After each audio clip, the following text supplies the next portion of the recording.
Paz, meus queridos irmãos. Quero trazer uma palavra ou um estudo, como o irmão preferir, que vai falar com nós esta manhã.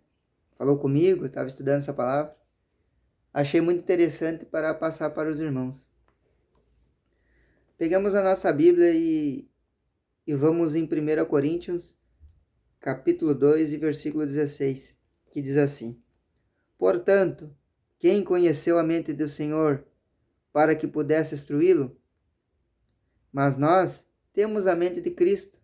Aleluias. Então, o que eu quero dizer?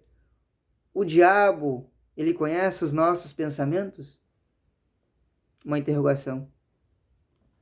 Claro que não. Ele conhece os comportamentos e assim age. Mas os nossos pensamentos ele não pode ter acesso. Porque nós, cristãos, temos a mente de Cristo. Aleluias. Como diz aqui no texto, porque nós temos a mente de Cristo.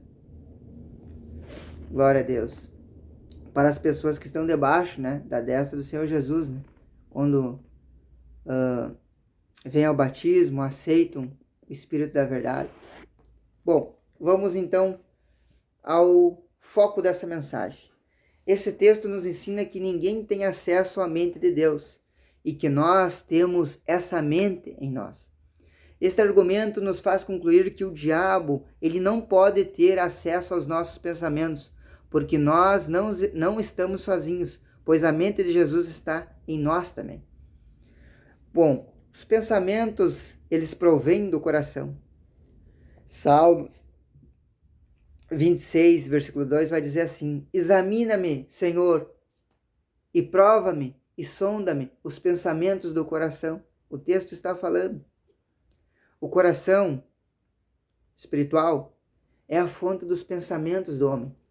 Apesar de nós termos o cérebro que contém a parte física de raciocínio, o cérebro é somente um processador da intenção da pessoa. E isso está no coração. Só Deus é onisciente. Vejamos os textos de Jeremias 17, versículo 10, que diz assim: Eu, o Senhor, esquadrinho o coração, e o povo e os seus pensamentos, e isto para dar a cada um segundo o seu proceder, segundo o fruto das suas ações. Salmos 139, versículo 4. Não há palavra que venha à minha língua, sem que tu, ó Senhor Jeová, a conheças. Esses textos nos mostram que Deus é onisciente e que ele tem todo o conhecimento, incluindo os pensamentos do homem. O atributo da onisciência de Deus, ele não foi transferido a Satanás. Apesar de não haver nenhuma passagem que diga claramente que o diabo não é onisciente, mas esta afirmação não é baseada em uma vontade emocional, e sim em exemplos bíblicos. Vejamos em Isaías 14, quando descreve o plano de Satanás de ser semelhante ao Altíssimo, fala da sua falta de onisciência, se você ler e prestar atenção. Pois fica bem claro que o plano original era subir e ser semelhante ao Altíssimo. Se o diabo fosse onisciente, saberia que esse plano fracassaria e seria a causa da sua queda. Então ele evitaria. Isaías 18, na morte de Cristo, o diabo achou ter vencido e conquistado a sua alma. Mas no verso 37, o diabo termina debaixo dos pés de Cristo. Aleluia. A sua falta de inocência é clara na sua frustrada tentativa de vitória sobre o Messias. Glória a Deus. Então, o diabo pode hackear os nossos pensamentos? Vejamos no texto de Lucas, capítulo 8, versículo 5, que diz assim: Eis que o semeador saiu a semear. E ao semear, uma parte caiu à beira do caminho, foi pisada e as aves do céu a comeram. Olha a revelação. Lucas 8, complementando, versículo 12. A que caiu à beira do caminho são os que ouviram, vêm a seguir, e o diabo arrebata-lhes do coração a palavra para não suceder que crendo sejam salvos. Glória a Deus. Esse texto também é uma grande revelação. A palavra de Deus é semeada em nosso coração, mas não chegou às partes mais profundas e ficou somente na beira. Isso deixa aberto o risco de virem as aves e pegarem a palavra semeada. Isto não significa que o diabo entrou em vosso coração, mas vendo tudo que está lá dentro, isto indica que as aves vieram e essas aves são pensamentos, são a situação que nós mesmos permitimos entrar em nosso coração e modificar a inclinação da nossa crença. No final, somos nós mesmos os responsáveis de quem a palavra não seja protegida para dar fruto, sendo negativo ou positivo. Nós podemos ter acesso aos pensamentos dos outros? Então, vamos ver em Mateus 9, 4. Não vou usar a Bíblia aqui com os textos, para não demorar muito no vídeo, mas vou citar gravado em meu pensamento. Que diz assim: Jesus, porém, conhecendo-me os pensamentos, disse: por que cogitai o mal do vosso coração? Nesta passagem nos mostra a claridade que Jesus tinha acesso aos nossos pensamentos das pessoas. Mas como isso é possível se Jesus nos fez carne em forma de homem, renunciando todo o atributo divino que diz em Filipenses capítulo 2? Então João 14, 17 diz: o Espírito da verdade que o mundo não pode receber, porque não pode ver e nem conhecer.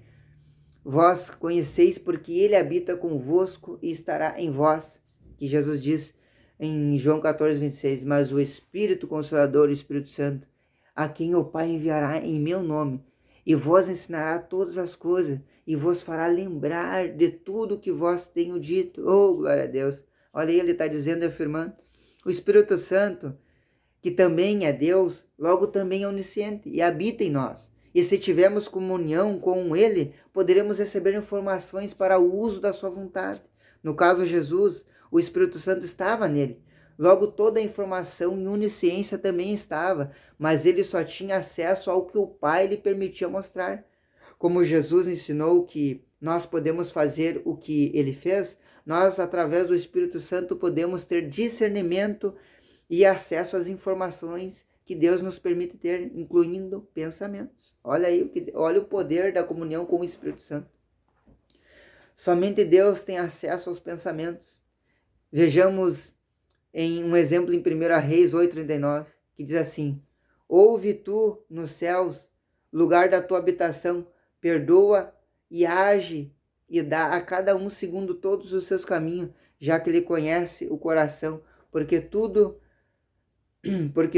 só tu és conhecedor do coração de todos os filhos dos homens. Lê lá esse texto, que também vai deixar claro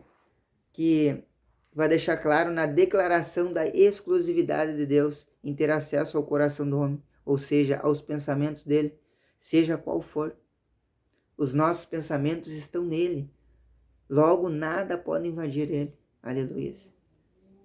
Filipenses 4, versículos 6 e 7, diz assim: não andeis ansiosos de coisa alguma, em tudo, porém, sejam conhecidos diante de Deus as vossas petições pela oração e pela súplica, com ações de graça.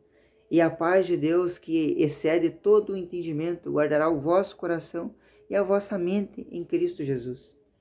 Também Provérbios 23, versículo 26, diz assim: dai-me, filho meu, o teu coração, e os teus olhos se agradam dos meus caminhos. Ora, esses versículos nos ensinam que Deus guarda o nosso coração. Vamos imaginar que os nossos pensamentos estejam guardados em uma caixa forte e ela estivesse instalada dentro de Deus. Seria impossível ter acesso. Você talvez esteja lendo algo em um dispositivo eletrônico e ele está na tua guarda. E eu posso lhe chamar com uma mensagem, mas eu não posso ter acesso íntimo dele. Assim o diabo pode mandar mensagens, mas nunca pode ter acesso ao íntimo. A não ser que você se sente com o seu inimigo e mostre pasta a pasta do teu coração para ele. Mas isso continua não sendo. O diabo não conhece os nossos pensamentos. Seria bem mais eu, um tolo, mostrar tudo para ele. E ele usar esse artifício contra nós. O diabo, ele é experiente e muito sábio. Mas Deus é maior. Vejamos um exemplo em 1 Samuel 17:33, que ele usou Saul para falar. Porém, Saul disse a Davi: contra os filisteus não poderá ir para pelejar com ele, pois tu, olha ele declarando, pois tu é moço, e ele é guerreiro desde sua mocidade. Então, olha o que ele lançou. Em Apocalipse 12, versículo 9, diz assim: e foi expulso o grande dragão, a antiga serpente que se chama Diabo, o Satanás, o sedutor de todo mundo. Sim, foi atirado para a terra, e ele com seus anjos.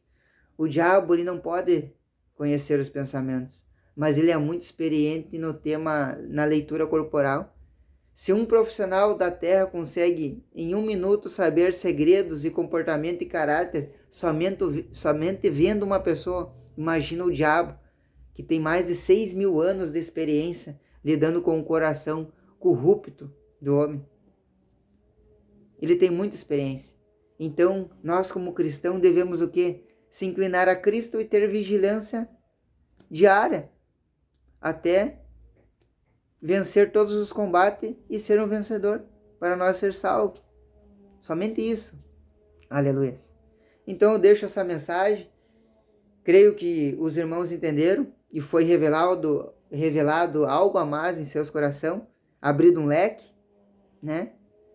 Eu deixo essa mensagem nesse domingo maravilhoso. Paz seja convosco.